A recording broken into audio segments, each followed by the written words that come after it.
So remember, fingers first, then close. The kettlebell is never really in my palm. So if I cross over and I'm working in the corner, I have space to place my hand.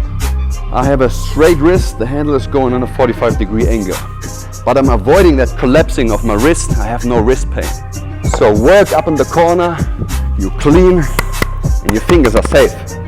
Hey guys, my name is Pete here at Tiger Muay Thai, and in today's video I want to teach you how to grip the kettlebell properly. I think this is a very important thing to learn, because I realized over the years of teaching kettlebell that a lot of people I introduced to kettlebell training do not find fun, do not enjoy kettlebell training because they get too many blisters. So maybe it's the most important thing to teach at the beginning. Before we get into it, two things you can do to avoid blisters. Number one, that's what we're going to do in a second, learn how to grip the kettlebell. And the number two rule is, if you realize within the next 10-20 swings, for example, you're going to lose a big piece of your callus, just stop training. Okay, if you have a big blister, if you lose it, you might not train for the next 2, 3, 4, 5 days. Okay, let's go to the grip. Most of you guys know how to grip a barbell or a dumbbell. There's a big difference between the barbell and the kettlebell. If I get hold on a barbell, I go most of the time palm first, and then I bring my fingers around. Let me show this from the front. I go palm first and get my fingers around, maybe even doing a hook grip or have a normal grip. It's a very good grip for dumbbell exercises and barbell exercises. Now if we go over here to the kettlebell, things look a little different. In kettlebell training there's a lot of movement. That means you have a lot of friction in your hand. If you go palm first and then bring your fingers around, there will be a lot of movement in the middle of your palm, and that's exactly where you get the blisters. And if you get tired, the kettlebell slides up and you lose your callus on top of the palm. So what you have to do is the exact opposite. You go fingers first, you kind of flatten out the callus here, and then you bring your palm around. Okay? Fingers first, palm around. If we're swinging, I just want to show you that from the top. The kettlebell is never really in my palm. So if I have any motion, any friction there, it stays on my callus in the fingers, not on my palm. Okay? So remember, fingers first, then close. Okay, so much at this point. Next one is where to grab the kettlebell. Okay, there are a few different ways. I'm just going to teach you my way, and I'll also tell you why I'm doing it this way. So beside finger placement first, I always choose the corner which is close to my thumb. So this one here is close to my thumb. This one would be close to my pinky. That's not where we go in. We go in close to the thumb corner. Why is that so important? It has different reasons. Number one, if I'm doing a single kettlebell swing and there's one way of switching the kettlebell, which would be crossing over and switching. So if I cross over and I'm working in the corner, I have space to place my hand. And that means when I'm switching, I always have control. There's always at least one hand on the kettlebell. If I'm working in the middle, it's not wrong, but to switch hands, I have to release. Okay, that's just a little bit more advanced, and you lose for a moment control over the kettlebell. So I like to stay in the corner to be able to switch if I'm doing the crossover switch. Second thing, I said before, there's a lot of movement in kettlebell training. We need to allow the kettlebell to move.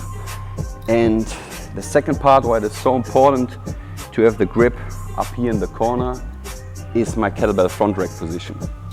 Okay, let me show you quickly how a front rack position looks like so you know what I'm talking about. That's a front rack position. That is a position where I should be able to let the kettlebell rest, and from here I can squat, I can press overhead, I can do a lot of things. To come into a strong front rack position where I can rest the kettlebell and from where I can press, I need to allow the kettlebell to move. And if you look a little bit closer, this is the position I want to achieve. So the handle comes almost in a 45-degree angle over my palm, here.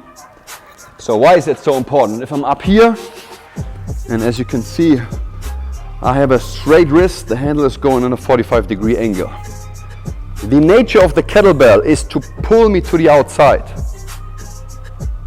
If I'm holding the kettlebell in the middle, it's very likely that my wrist starts bending because of the weight pulling me outside.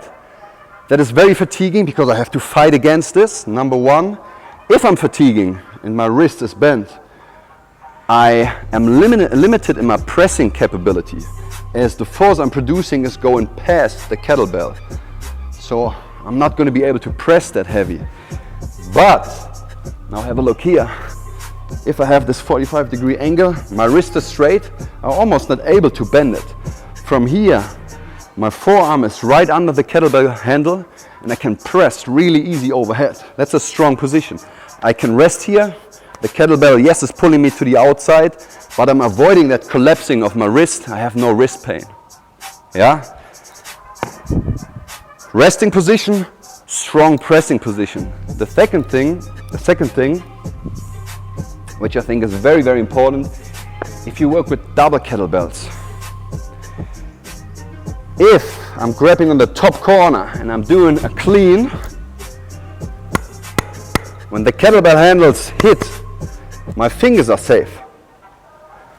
And trust me, that happened many times to me before when I got lazy and I lost the grip and I moved a little bit inside and I cleaned, boom, my fingers hit each other or the handle hits my finger.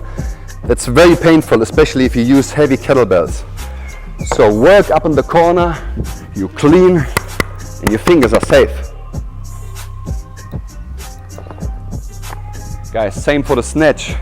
If I'm going in the overhead position with the snatch, I want to be able to rest here. Have a look, my wrist stays straight.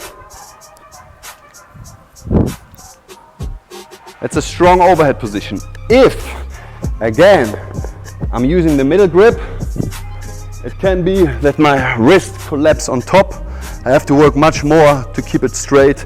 I'm limited in weight and I might get pain. That's why I'm using this corner. I can cross over, I can achieve a strong front rack position with a straight wrist, elbow on my rib cage, hand on my chest. The kettlebell is under control, it's not pulling me to the outside.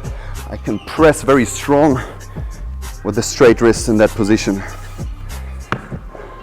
Last but not least, to have a good grip and to save yourself from big blisters is use a towel and use a chalk. Especially out here in Thailand, we're sweating a lot, it's super hot. Keep your kettlebell dry, dry your hands before you put chalk on. Come in, what I like to do, taking the top of my palm, my thumb here, and I take one across. That's how I chalk. Very important, more chalk is not better. I said it before, you want the kettlebell to move in your palm. The more chalk you have, the harder it's going to be, the more friction you have, the more likely it is to get again a blister. The second thing is, what you really don't want to have is chalk in your hand and sweat running down your arm into your palm. It becomes very slippery, a lot of friction, again blisters. The number one thing I recommend is a hand wrist to stop the sweat from going down. And then you're really prepared for good swings where you can switch the hand. I know there are other techniques to do it, but that's one of them. You can clean, you can rest here, we can squat, no wrist pain, no blisters or little blisters. You have a strong pressing position and you also have a very strong and relaxing overhead position as your wrist is not collapsing from the kettlebell force pulling you back. Guys, that is how I grip the kettlebell. I find it very beneficial to work in that corner. Remember, go fingers first, then palm. It's different to the barbell. and that should make your kettlebell training more enjoyable, less blisters. Guys, stay strong. Guys, if you liked that video, I'm definitely gonna put up more stuff about kettlebell or training in general up on the Tiger YouTube channel. So subscribe, send some comments, write some comments if you want to learn something different, or if you have any ideas, any questions. We try to answer them, and I hope I see you soon.